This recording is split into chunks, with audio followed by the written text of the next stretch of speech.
Olá, eu sou o pastor Rafael Rossi e foi um prazer acompanhar vocês nesta última semana onde estudamos o amor vive. Esse amor vive porque Cristo vive.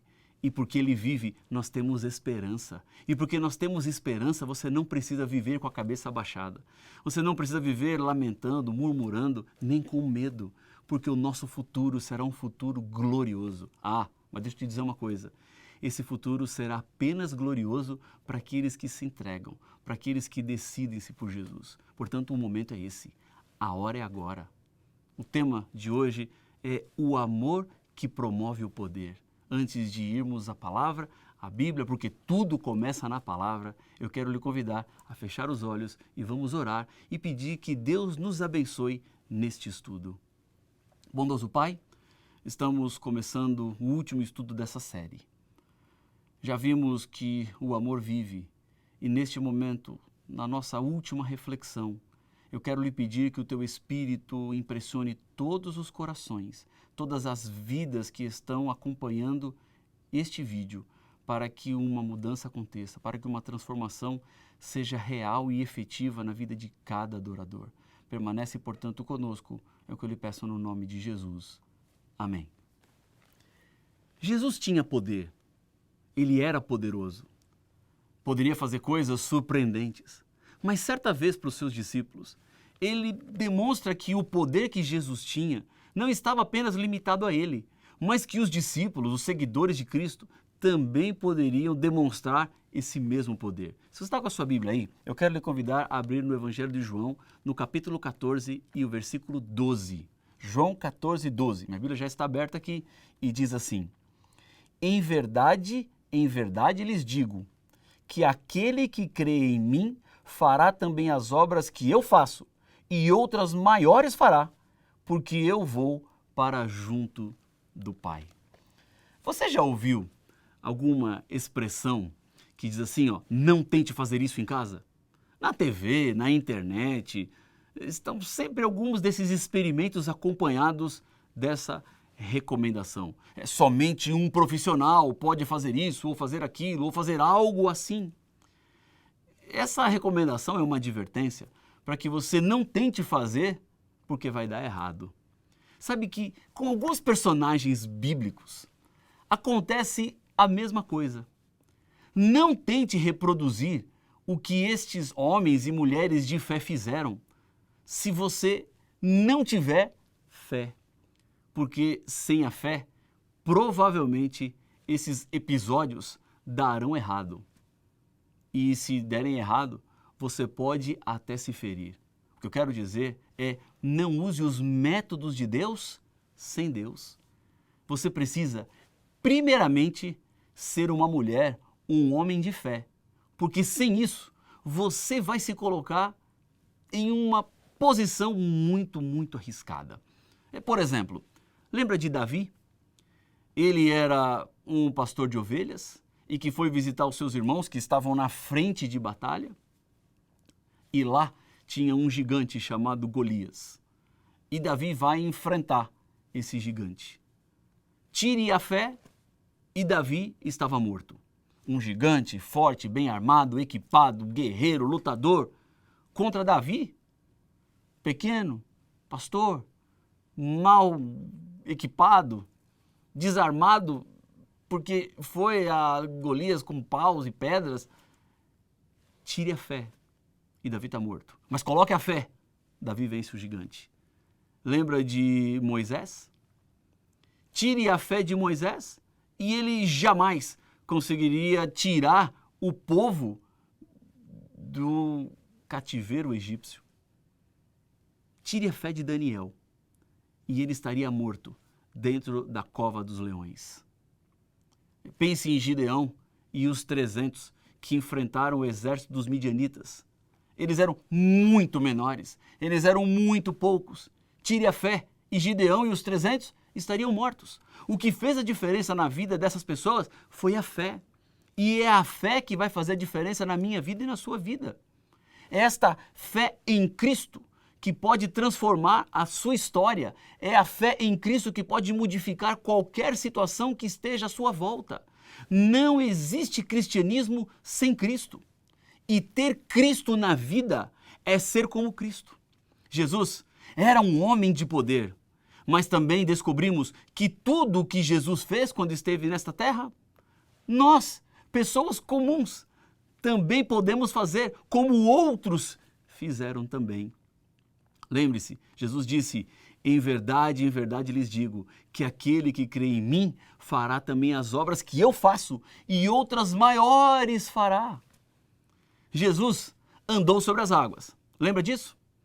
Mas também está registrado no mesmo episódio que Pedro também andou sobre as águas. Nos evangelhos, Jesus multiplicou 2 vezes pães. O profeta Eliseu também alimentou 100 homens com apenas 20 pães. Jesus lia pensamentos. Pedro leu os pensamentos de Ananias e Safira, como está em Atos no capítulo 5. Jesus operou milagres de cura. Pedro e João, quando entraram pela porta formosa do templo, também curaram o coxo. Atos capítulo 3. Jesus ressuscitou pessoas. Pedro ressuscitou Dorcas. Paulo ressuscitou Eutico em Troade. Elias ressuscitou o filho da sunamita. Em outras palavras, aquilo que Jesus fez, outros já fizeram. Porque o poder de Deus não estava apenas em Jesus, mas o poder era o poder que está à disposição de qualquer ser humano. Vamos analisar juntos 2 caminhos pelos quais é possível obter poder. O primeiro, não confunda o poder de Deus com o que o mundo chama de poder. São coisas bem diferentes. Não dá para associar uma à outra. A marca do nosso tempo hoje é a banalização do que é sério. Vivemos em uma época em que as palavras perderam seu significado. As palavras perderam o seu poder.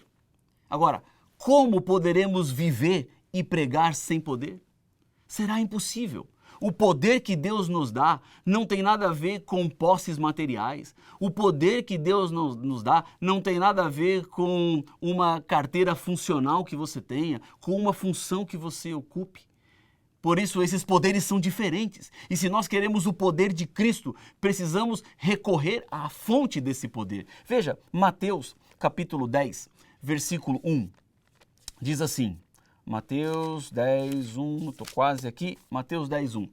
Quando Jesus chama os 12 apóstolos, diz assim: tendo Jesus chamado os seus 12 discípulos, deu-lhes autoridade sobre espíritos imundos para os expulsar e para curar todo tipo de doenças e enfermidades. Este era o poder, esta era a autoridade que Jesus estava dando sobre eles. Agora, lhe pergunto, será que hoje os demônios abandonaram os homens? Na verdade, eles apenas arranjaram outras formas de possuir os seres humanos. Porque a pior possessão não é aquela que muda a voz, não é aquela que joga a pessoa no chão. A pior possessão é a silenciosa. A Bíblia diz, por exemplo, que Judas foi possuído pelo diabo quando ele foi negociar o pacto de traição contra Jesus. A vida espiritual, amigos, é uma luta. Estamos em meio de uma batalha terrível, feroz, cruel, sanguinária, violenta. E se nós queremos fazer a obra que Jesus nos deixou para fazer, precisamos de poder. Olha Mateus capítulo 10, versículo 8, alguns versículos mais abaixo desse que acabamos de ler. Mateus 10, 8. Jesus dizendo para os seus 12 discípulos: curem enfermos, ressuscitem mortos, purifiquem leprosos, expulsem demônios. Vocês receberam de graça, portanto, deem de graça. Se queremos ter poder, precisamos orar como Jesus. Um dos episódios mais marcantes de Jesus foi o momento da transfiguração, onde ele sobe no monte e ele se transfigura em Deus. Naquele momento, quando um milagre começa a acontecer, a voz do Pai diz assim do céu: ouçam-no, ouçam o meu filho, conversem com ele, orem, jejuem e vocês receberão poder. Porque nada substitui um momento particular com Deus. É quando você caminha ao lado dele, quando você abre o seu coração e quando você pede para que ele transforme você em uma pessoa fervorosa e de poder. Quando você pede a Deus que te ajude a buscar o poder que vem de Deus e não o poder que vem do mundo, ele vai te ajudar. Ter poder é simples. Basta ter Jesus. Agora veja, volto a repetir, ter o poder espiritual, esse poder que Jesus estava dando e comissionando os seus discípulos. É preciso estar com ele, colocando Jesus na direção da sua vida, a cada passo. Você aceita ter Jesus dirigindo a sua vida? O sucesso para isso é muito simples. Mas o sucesso não é nosso. O sucesso é quando eu tenho Jesus Cristo operando em mim. E assim, eu poderei promover o poder. Assim poderei andar no caminho que Deus tem. Nesses últimos dias, temos falado sobre a Bíblia. Temos meditado, temos refletido, temos pensado. Agora, o que é que você vai fazer com tudo isso? Estamos chegando no nosso último encontro. É o nosso último momento. Estamos agora chegando numa hora crucial. O que é que você vai fazer com tudo o que você ouviu? Quer ser você uma pessoa de poder? Quer ser você uma pessoa que leva Cristo aonde vai? Quer ser você uma pessoa que irradia a esperança da salvação para todos aqueles que estão à sua volta? Saibam que para que isso aconteça, primeiro, Cristo precisa entrar na sua vida. Há um verso na Bíblia que diz assim, eis que estou à porta e bato. São palavras do próprio Jesus. É Ele que bate a porta do seu coração. É Ele que quer entrar na sua vida. É Ele que quer fazer parte da sua história, da sua trajetória. Agora veja que este versículo tem uma dimensão positiva e uma dimensão negativa. A positiva é que Ele está batendo no coração.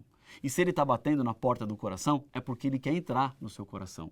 Ele continua insistindo, Ele não desistiu. Agora, a nuance negativa desse versículo é que Jesus ainda está batendo na porta do coração. Porque em algum momento Jesus vai parar de bater. Quando ouvimos a voz dele, abrimos a porta do coração, ele entra, ele parará de bater. Porque ele não precisa mais bater, porque ele já está do lado de dentro. É isso que Jesus espera e quer de você hoje. Ele quer entrar no seu coração, ele quer entrar na sua vida, ele quer fazer de você uma nova criatura, uma nova pessoa. Mas quanto tempo mais Jesus ficará batendo? Por quanto tempo mais ele continuará insistindo? Até quando você deixará Jesus do lado de fora da sua vida? Eis que estou à porta e bato. Ouça a voz do Senhor Jesus. Ouça o clamor que o Espírito Santo faz neste momento, para que Jesus entre na sua vida, seja o Senhor e seja o Salvador da sua história. Aquilo que Ele fez, Ele continua fazendo, porque o poder de Deus é exatamente o mesmo. É o poder que se manifesta na nossa fraqueza, é o poder que se manifesta nas nossas limitações. Portanto, a hora é agora, o momento é esse. Quanto tempo mais você vai resistir? Quanto tempo mais você vai esperar? Não deixe para depois, porque o amanhã pode ser tarde. É o seu desejo? É sua decisão? Se sim, ore comigo.